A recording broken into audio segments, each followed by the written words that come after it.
20 बोसोर गाहाम 15 बोसोर 30 बोसोर मावनायफोरखौ जोंखौहाय माबोरै गालांखो खायसेखौ ओंखाम जाहोनानै खायसेखौ ओंखाम जाहोलासिनो फोराननाया बे मानसिनि मोनसे सरखारनि मोनसे सोंखारि जाथाव जोंनि डिमान्डखौ जुदि साक्सेस खालामनो हायाबा जोङो जंगि आन्दलन बा खालामगोन। खुलुमबाय बयनिसिमबो आङो साংবাদিक बन्धु बिथांमोननिसिम साबायखर जासिग्रोबाय। जोङो बेवहाय मोनब्रै डिस्ट्रिक्टजों आपार प्राइमारिनि एमइ स्कुलनि ड्रप टिचारफोर जों ज' जादों।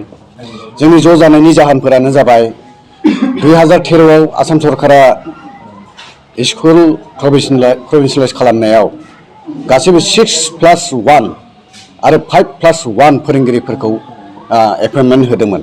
नाथाय नैबे 2017नि आयेनाव 2021आव जि फोरोंगिरिफोर प्रभिन्सियेलाइज पस्ट प्राधिकरण खालामनाय बेवहाय मास्टारफोरखौ फोरोंगिरिफोरखौ माखासे बुथारनानै माखासे फोरोंगिरिफोरखौ 6+1आव सानै फोरोंगिरि हरनानै साथाम फोरोंगिरिफोर हरनानै एकदम माखासेफोरखौ बुथारनाय एपइन्टमेन्ट होयै बेबायदि आलाय आथानि जोंखौ खालामदों।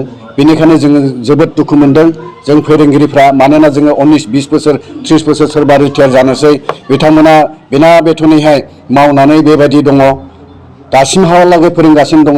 नाथाय बे मानि थाखाय बेबायदि खालामखो बेयो सरकारावहाय जोङो निन्दा खालामनो गोनां जादों आरो जोङो दुखु फोरमायो। बेयो जोबोद दुखु गोनां।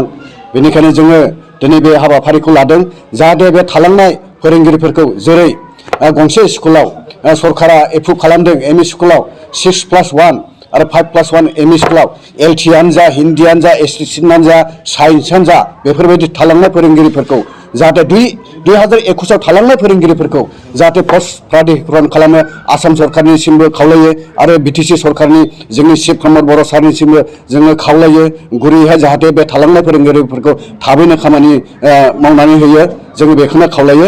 आरो गसाइगावआव जि बाथ्राखौ बुंदोंमोन मावनाय जागोन बेखौ नांनानै था होननानै बिनि जाहोनफोरखौ जोङो मिथिनो लुबैदों जाहाथे माबायदि मावगोन आरो माबायदि माब्ला खालामगोन जोङो बेखौहाय मिथिनो लुबैदों। मानोना गंसे स्कुलाव जों फोरोंबोनाय आरो सोरनिबा फोरोंबोनाय फोरोंगिरिफोरनि सात्रफ्रा एमइ स्कुलाव फोरोंनाय गथ'फ्रा एमए बिए सोरबा एमएससि सोरबा बिएससि सोरबा इन्जिनियार डक्टर इन्जिनियार जाहैबाय।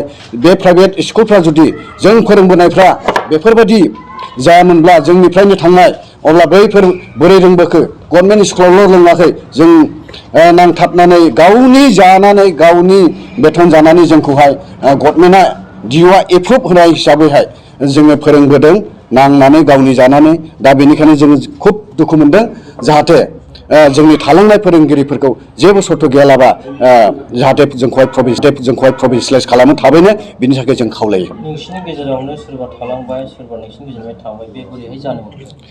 बे थालांनाया माने आसाम सरकारनि जे आयेन 2017 आङो दहायनो बुंखाबाय 13आव आयेना 6+1 आरो 5+1 दङमोन। नाथाय 2017आव बिसोरो मोनसे गालांनो थाखायनो मोनसे आयेन खालामदों माने अनलि साथामल' 3 गंसे एमइ स्कुलावल' साथामल' बिसोरो माने लेंगुवेज टिचार ओमफ्राय माबा हेड मास्टारनिबो पस्ट गैया बेबायदि साथामल' होनाय बाथ्रा आयेन खालामदों बिसोरो। बे आयेन खालामनानै आङो दहाय बुंनाय बादि मास्टारफोरखौ फोरोंगिरिफोरखौ एमइ स्कुलनि फोरोंगिरिफोरखौ बुथारनायनि मोनसे खैसार खालामदों होननानै जों सानो। बेनि थाखायनो जोङो एकदम बिराद जों दुखु मोनदों। 20 बोसोर गाहाम मावनाय हिसाबै गभर्नमेन्टआ माबोरै डिअआ सरकारनिया नङा माबा एपइन्टेड नङा नामा डिअफ्रा जोंखौ बोरै माबा एप्रुभ खालामखो बोरै क्लास खालामहोखो नङाबा बे डिअफ्रा जोंखौ एप्रुभ खालामनो नाङामोन। गभर्नमेन्टनि डिअआ गभर्नमेन्टनि हिसाबै जोंखौहाय एप्रुभ खालामबाय। बे एप्रुभ जानाय फोरोंगिरिफोरखौ 20 बोसोर गाहाम 15 बोसोर 30 बोसोर मावनायफोरखौ जोंखौहाय माबोरै गालांखो बियो जोबोद माने राइट टु माने हिउमेनिटियाव बे गोग्लैयाखै।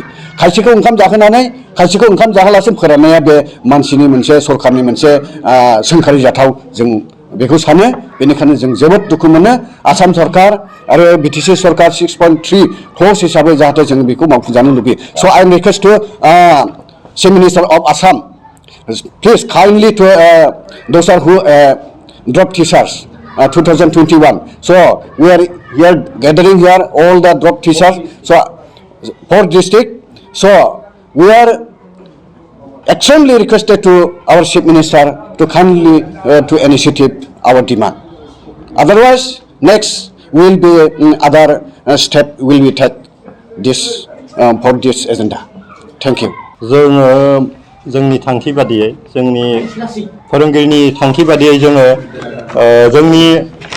जोंनि डिमान्डखौ जुदि साक्सेस खालामनो हायाबा जोङो जंगि आन्दलन बा खालामगोन आरो बेनिख्रुइ गोख्रोंसिन आन्दलन लागोन मानोना गासै साफ्रोमबो इएमनियाव जों मेम'रेन्डामखौ होबाय जेसेबां इएम दङ ओंखायनो बिथांमोना एसे जोंनि बिटिआरनि जिथु एमेन्डमेन्ट खालामनाय बिथांमोना थाबैनो सुफुंनांगोन नङाब्ला जों गासै माने फोरोंगिरियानो जंगि आन्दलन खालामनानै बिथांमोननि जोंनि बे खौसेथिखौ जों दिन्थिगोन आरो बे ड्रप आउटनि जिथु खौसेथिया नोंथांमोना नुगोन आरो बे सरकारनिसिम जों जेब्लासिम माने जोंनि दाबिखौ सुफुंनो हाया अब्लासिम जों नाजालांबाय थागोन बिग्रायलांबाय थागोन आरो आन्दलनखौ जोङो सोलिलांबाय थागोन